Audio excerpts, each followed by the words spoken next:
नमस्कार साथियों। तो कैसे आप लोग? उम्मीद है आप लोग ठीक ही होंगे। आज मैं आप लोगों को बताने वाला हूँ क्लास 10वीं के फिजिक्स का चैप्टर 4 और चैप्टर 5 का बहुत ही महत्वपूर्ण ऑब्जेक्टिव विद्युत धारा तथा विद्युत धारा के चुंबकीय प्रभाव को महत्वपूर्ण ऑब्जेक्टिव जो कि 2023 एग्ज़ाम के लिए ज़्यादा महत्वपूर्ण होने वाला है। उम्मीद है आप लोग शांतिपूर्वक सही से पूरा पढ़ेंगे। तो हम लोग पहला सवाल की ओर बढ़ते हैं। पहला सवाल क्या कहता है, विद्युत धारा की प्रबलता का ऐसे मात्रक क्या होता है। यहाँ ध्यान देना दोस्तों, विद्युत धारा पूछे या विद्युत धारा की प्रबलता पूछे या सिर्फ धारा पूछे, इसका ऐसा ही मात्रक होता है एम्पियर। क्या होता है? एम्पियर। तो ऑप्शन नंबर ए हो जाएगा सही जवाब। अगला देख लेते हैं। अगला है प्रतिरोध का ऐसे मात्रक क्या होता है। प्रतिरोध का, रेसिस्टेंस का ऐसे मात्रक क्या होता है। प्रतिरोध का ऐसे मात्रक होता है ओम। क्या होता है साथियों? ओम होता है। ऑप्शन नंबर बी हो जाएगा इसका सही जवाब। अगला सवाल देख लेते हैं। अगला सवाल है, जूल बटे कूलाम किसके बराबर होता है। जूल बटे कूलाम किसके बराबर होता है? ओम के, एम्पियर के? नहीं दोस्तों, ओम और एम्पियर का बराबर नहीं होता है। ये होता है वोल्ट के बराबर। किसके बराबर? वोल्ट के बराबर। जो विद्युत विभव या विभवांतर कैसे मात्रक होता है उसी के बराबर होता है। तो जूल बटे कूलाम किसका बराबर होता है? वोल्ट का। तो देखिए होंगे आप लोग भी बराबर जूल बटे कूलाम लिखा हुआ रहता है। अगला सवाल देख लेते हैं। अगला सवाल है, विद्युत वाहक बल का एसआई मात्रक क्या होता है। विद्युत वाहक पूछे या विद्युत विभव पूछे या विद्युत विभवांतर पूछे, दोनों तीनों का ऐसा मात्रक क्या होता है दोस्तों? तो वोल्ट जो होता है। क्या होता है? वोल्ट होता है, जिसका वी होता है, सूचित संकेताक्षर वी होता है, कैपिटल वी होता है। अगला सवाल देखते हैं। अगला सवाल है, विभवांतर का ऐसे मात्रक क्या है। विभवांतर का जस्ट बताएं। विभव पूछे या विद्युत वाहक बल पूछे या विद्युत विभव पूछे, तो इसका ऐसा मात्रक क्या होता है? वोल्ट होता है। क्या होता है दोस्तों? वोल्ट होता है। इसका ऑप्शन नंबर डी हो जाएगा सही जवाब। अगला सवाल देख लेते हैं। अगला सवाल है, जब किसी तार में विद्युत धारा प्रवाहित होती है तब गतिशील कण होते हैं। गतिशील कण कौन सा होता है? गतिशील होता है इलेक्ट्रॉन दोस्तों। क्या होता है? इलेक्ट्रॉन होता है गतिशील कण। क्या होता है दोस्तों? इलेक्ट्रॉन होता है। जब किसी तार में विद्युत धारा प्रवाहित होती है तब गतिशील कण होते हैं, तो इलेक्ट्रॉन होते हैं गतिशील कण। तो अगला सवाल देख लेते हैं। क्या अगला सवाल है, प्रत्येक इलेक्ट्रॉन पर ऋणात्मक आवेश कितना होता है। प्रत्येक इलेक्ट्रॉन पर आवेश कितना होता है दोस्तों? तो होता है 1.6 इंटू 10⁻⁻19 कूलम होता है। 1.6 इंटू 10⁻⁻19 कूलम सी होता है। क्या दोस्तों? 1.6 इंटू 10⁻⁻19 कूलम। तो इसका सही जवाब हो जाएगा ऑप्शन नंबर बी हो जाएगा इसका सही जवाब। ऑप्शन नंबर बी हो जाएगा। अगला सवाल देखते हैं। अगला सवाल है, विभवांतर मापने के लिए निम्नलिखित में किस युक्ति का प्रयोग किया जाता है। विभवांतर, यहाँ ध्यान देना है दोस्तों, विद्युत धारा मापने के लिए एमीटर का प्रयोग किया जाता है और विभवांतर मापने के लिए वोल्टामीटर का प्रयोग होता है। वोल्टमीटर नहीं, वोल्टामीटर का प्रयोग किया जाता है। ऑप्शन नंबर बी हो जाएगा सही जवाब। अगला सवाल देखते हैं। अगला सवाल है, एमीटर को विद्युत परिपथ में कैसे जोड़ा जाता है, अर्थात किस क्रम में जोड़ा जाता है। एमीटर को हमेशा श्रेणी क्रम में जोड़ा जाता है और वोल्ट मीटर को हमेशा समांतर क्रम में जोड़ा जाता है। यहाँ देखना, कन्फ्यूजन को दूर करना दोस्तों। ए मीटर यदि रहेगा तो उसको श्रेणी क्रम में जोड़ा जाएगा। क्यों? क्योंकि विद्युत धारा को ए मीटर में ही मापा जाता है। और वोल्ट मीटर रहेगा तो उसको हमेशा समांतर क्रम में जोड़ा जाता है। तो यहाँ क्या है? ए मीटर। ए मीटर को विद्युत परिपथ में कैसे जोड़ा जाता है, इसका सही जवाब हो जाएगा ऑप्शन नंबर बी, श्रेणी क्रम में जोड़ा जाता है। कैसे जोड़ा जाता है दोस्तों? श्रेणी क्रम में जोड़ा जाता है। अगला सवाल देख लेते हैं। अगला सवाल है, विद्युत परिपथ में विद्युत धारा की माप किससे की जाती है। विद्युत परिपथ में विद्युत धारा की माप किससे की जाती है दोस्तों? भी जस्ट बताएं। विद्युत धारा की माप ए मीटर से की जाती है। किससे की जाती है? ए मीटर से। क्योंकि विद्युत वाहक बल का या विभवांतर का उसका माप वोल्ट मीटर से किया जाता है। यहाँ पूछा है विद्युत धारा की माप, तो विद्युत धारा की माप ए मीटर से किया जाएगा। ऑप्शन नंबर हो जाएगा सही जवाब। अगला सवाल देख लेते हैं। अगला सवाल है, किसी कुंडली का प्रतिरोध ज्ञात करने के लिए सूत्र है। किसी कुंडली का प्रतिरोध ज्ञात करने के लिए सूत्र है। कौन सा सूत्र है दोस्तों? तो आर बराबर भी बटे आई। क्या है? आर बराबर भी बटे आई। आर बराबर भी बटे आई है दोस्तों। ऑप्शन नंबर सी हो जाएगा सही जवाब। ऑप्शन नंबर हो जाएगा सी, इसका सही जवाब हो जाएगा। अगला सवाल देखते हैं। अगला सवाल है, बैटरी से किस प्रकार की धारा प्राप्त होती है? बैटरी से हमेशा दिष्ट धारा प्राप्त होती है दोस्तों। कैसी धारा प्राप्त होती है? बैटरी से हमेशा दिष्ट धारा ही प्राप्त होती है। अगला सवाल देखते हैं। अगला सवाल है, विद्युत धारा उत्पन्न करने की युक्ति को क्या कहते हैं? विद्युत धारा उत्पन्न करने की युक्ति को, युक्ति यानी डिवाइस को, यंत्र को क्या कहते हैं? यानी मशीन को क्या कहते हैं? तो जनयंत्र कहते हैं। क्या कहते हैं दोस्तों? जनयंत्र या जनरेटर कहते हैं। आम भाषा हम लोग जनरेटर ही बोलते हैं। तो अगला सवाल देख लेते हैं। अगला सवाल है, विद्युत शक्ति का मात्रक होता है। विद्युत शक्ति का मात्रक क्या होता है? विद्युत शक्ति का मात्रक होता है वाट। क्या होता है दोस्तों? वाट होता है। क्योंकि जूल, ऊर्जा का मात्रक जूल होता है, या आवेश का ऐसा मात्रक कूलाम होता है, और विभव, विद्युत विभव का या विभवांतर का मात्रक वोल्ट होता है। ये तीनों नहीं होगा, क्योंकि यहाँ पूछा है विद्युत शक्ति का। विद्युत शक्ति का ऐसा मात्रक पूछा है, तो विद्युत शक्ति का ऐसा मात्रक हमेशा वाट ही होता है। ऑप्शन नंबर डी हो जाएगा इसका सही जवाब। अगला सवाल देखते हैं। अगला सवाल है, निम्नलिखित में कौन सा व्यंजक विद्युत परिपथ में विद्युत शक्ति को निरूपित नहीं करता है? दोस्तों सही से सुनना है। कहता है, निम्नलिखित में कौन सा व्यंजक विद्युत परिपथ में विद्युत शक्ति को निरूपित नहीं करता है? नहीं करता है, तो इसका सही जवाब हो जाएगा ऑप्शन नंबर डी, IR²। क्या होगा? IR² हो जाएगा। अगला सवाल देखते हैं। अगला सवाल है, किसी परिपथ का वह गुण जो विद्युत ऊर्जा को ऊष्मा में बदल देता है, उसे क्या कहते हैं? किसी परिपथ का वह गुण जो विद्युत ऊर्जा को ऊष्मा में बदल देता है, उसे क्या कहते हैं? उसे कहा जाता है प्रतिरोध। क्या कहते हैं दोस्तों? प्रतिरोध, जिसका ऐसा मात्रक होता है ओम। क्या होता है? ओम होता है। प्रतिरोध का ऐसा मात्रक ओम होता है।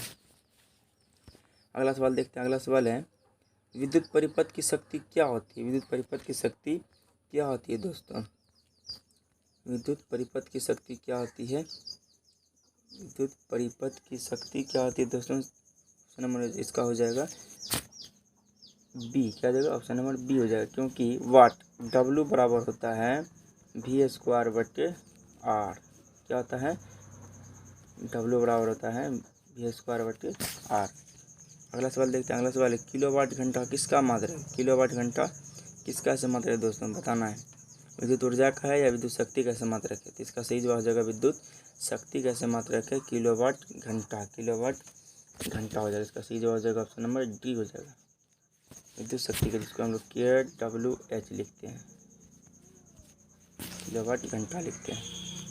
अगला सवाल देखते हैं। अगला सवाल है, निम्नलिखित में कौन सा मात्रक वाट के बराबर नहीं है? निम्नलिखित में कौन सा मात्रक वाट के बराबर नहीं है? तो इसका सही जवाब क्या हो जाएगा दोस्तों? इसका सही जवाब हो जाएगा ऑप्शन नंबर डी, V²। क्या है? V² वाट के बराबर नहीं है।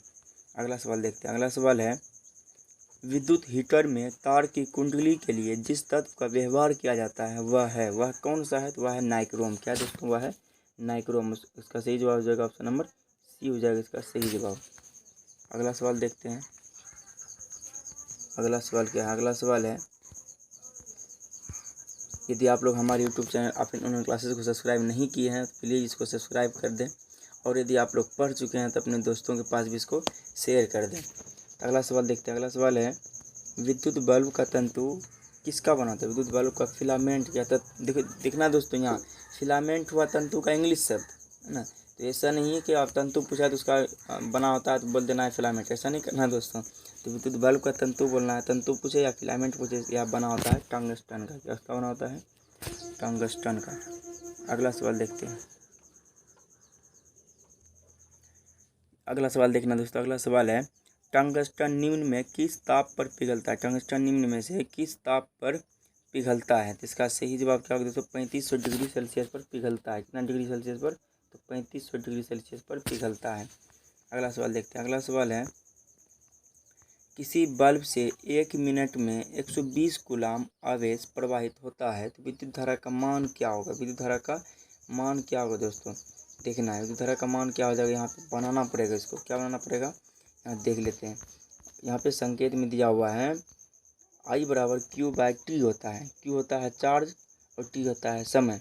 इसको हम लोग लिख सकते हैं, 1 मिनट का था 120 है, 120/60 करेंगे, क्योंकि कूलाम दिया हुआ है 120 और टाइम दिया हुआ है 1 मिनट, तो 60 सेकंड 0 0 कटेगा, 6 दूनी 12, इसका सही जवाब हो जाएगा 2 एम्पियर। क्या बोले दोस्तों? 2 एम्पियर, इसका सही जवाब हो जाएगा 2 एम्पियर। देख लेते हैं इसका सही जवाब हो जाएगा 2 एम्पियर, तो ऑप्शन नंबर सी हो जाएगा इसका सही जवाब। अगला सवाल देख लेते हैं। अगला सवाल क्या है? अगला सवाल है, किसी बल्ब से 220 वोल्ट पर 2 एम्पियर की धारा प्रवाहित होती है, तो बल्ब के फिलामेंट का प्रतिरोध कितना हो? तो बल्ब के फिलामेंट का प्रतिरोध कितना होगा दोस्तों? 2 से भाग दे देंगे 220 में, 2 से भाग दे देंगे 220 में, 220 बटे 2, 2 2 11, तो 110 हो जाएगा। क्या दोस्तों? 110 हो जाएगा ओम। इसका सही जवाब हो जाएगा ऑप्शन नंबर सी हो जाएगा इसका सही जवाब। ऑप्शन नंबर सी हो जाएगा 110 ओम। अगला सवाल देखते हैं। अगला सवाल है, 220 वोल्ट पर किसी विद्युत बल्ब से 5/11 एम्पियर की धारा प्रवाहित होती है, तो बल्ब की शक्ति क्या होगी? बल्ब की शक्ति क्या होगी? देखो 5/11 है दोस्तों, इसको गुना कर देंगे 220 से, इसको गुना कर देंगे 220 से, इसको जब गुना करेंगे तो 11 दूनी 22, 20 हो जाएगा, 20 पंचे 100 हो जाएगा। इसका सही जवाब हो जाएगा 100 वाट। इसका सही जवाब हो जाएगा 100 वाट। ऑप्शन नंबर सी हो जाएगा इसका सही जवाब। अगला सवाल देखते हैं। अगला सवाल है, प्रतिरोधकता का ऐसे मात्रक क्या होता है? तो ध्यान देना दोस्तों, वहाँ पे प्रतिरोध था, प्रतिरोध का ऐसे मात्रक ओम हुआ था, और यहाँ प्रतिरोधकता पूछ रहा था। प्रतिरोधकता का ऐसे मात्रक ओम मीटर होता है। क्या दोस्तों? ओम मीटर होता है। अगला सवाल देख लेते हैं क्या है। अगला सवाल है, चुंबक बनाने के लिए पढ़ाई किस पदार्थ के छड़ का व्यवहार किया जाता है? चुंबक बनाने के लिए हमेशा नरम लोहे के छड़ का प्रयोग किया जाता है। किसका किया जाता है दोस्तों? चुंबक बनाने के लिए हमेशा नरम लोहे का प्रयोग किया जाता है। ऑप्शन नंबर हो जाएगा बी हो जाएगा सही जवाब, नरम लोहा।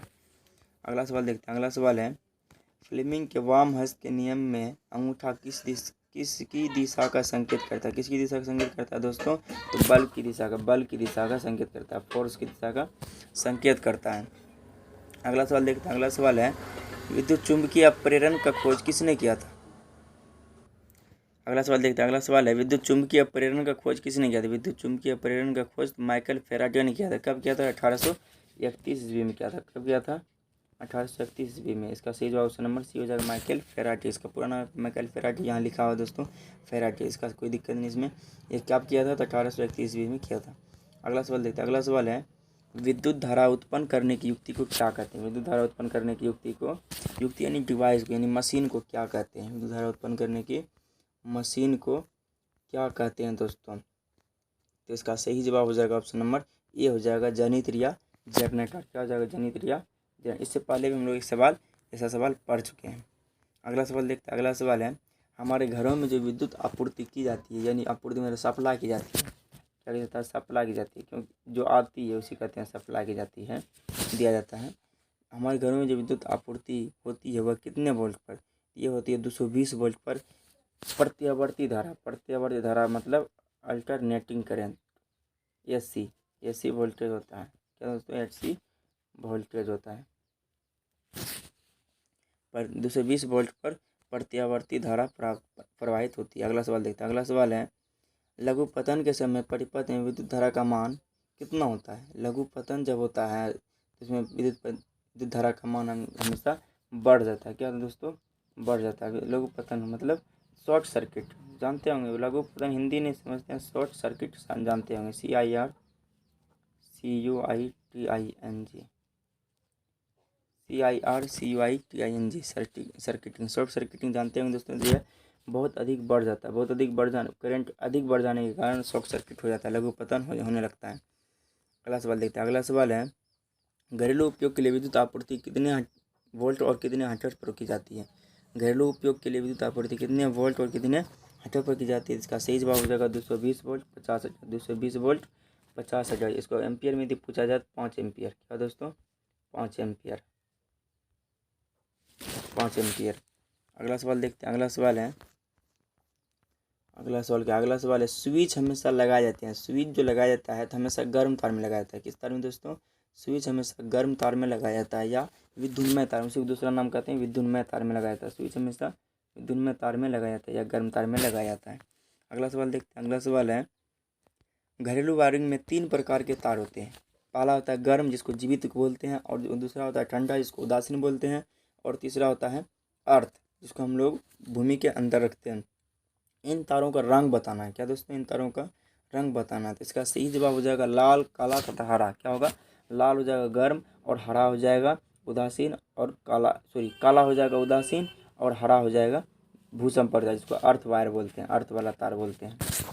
ऑप्शन नंबर सी हो जाएगा इसका सही जवाब। अगला सवाल देखते हैं। अगला सवाल है, विद्युत फ्यूज आधारित है। विद्युत फ्यूज किस पर आधारित रहता है दोस्तों? तो विद्युत फ्यूज हमेशा धारा के उष्मीय प्रभाव पर आधारित रहता है। किस पर दोस्तों? धारा के उष्मीय प्रभाव पर आधारित रहता है। इसका सही जवाब हो जाएगा ऑप्शन नंबर ए हो जाएगा इसका सही जवाब।